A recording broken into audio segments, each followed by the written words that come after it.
legacy media, the establishment media, the mainstream media, all the things we want to call them. Well, there was a piece that came out the other day from the editorial board of the Globe and Mail, and they truly embarrassed themselves. They really did with their recently published rant against tax cuts for struggling Canadians.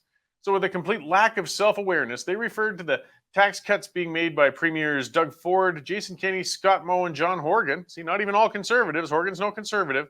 In response, though, they've been doing these tax cuts in response to skyrocketing energy prices, and the Globe and Mail editorial board called it an opportunity to shower voters with money. Now, let's be clear, cutting taxes isn't showering anybody in money. It's letting them keep their own bloody hard-earned money in their pockets.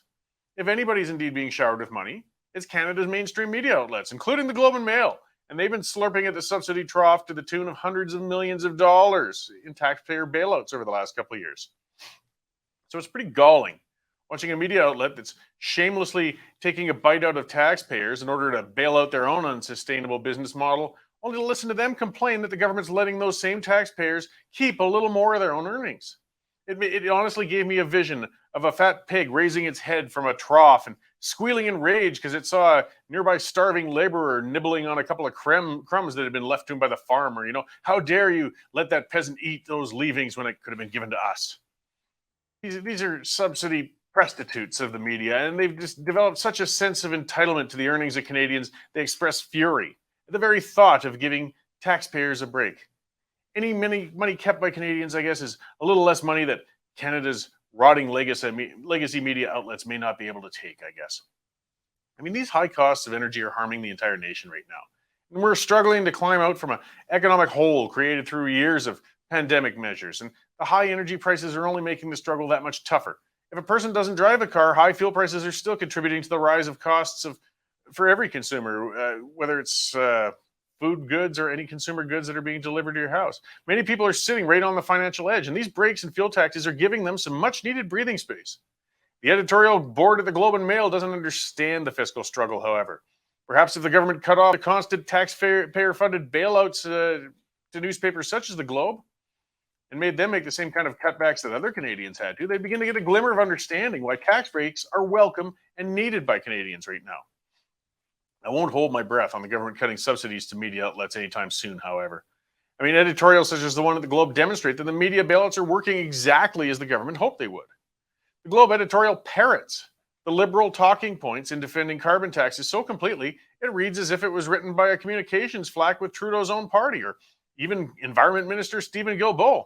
Who knows? Maybe it was.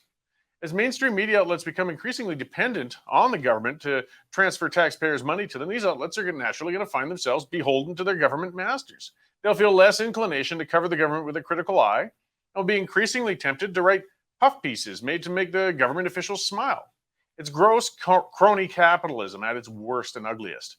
Currently, there's a group of 5 government-appointed members who form a committee that determines who is or isn't an official journalist and what outlet is or isn't a legitimate news source. Their meetings are held in secret, and the requirements for what they consider to be qualified outlets are kind of nebulous. In a recent interview on the Canada Land podcast, the committee chair was repeatedly said of outlets when asked what is or isn't considered journalism, that's journalism, but not the kind of journalism that qualifies for the program. So the standards are arbitrary and fuzzy, and these guys just kind of make it up on the go.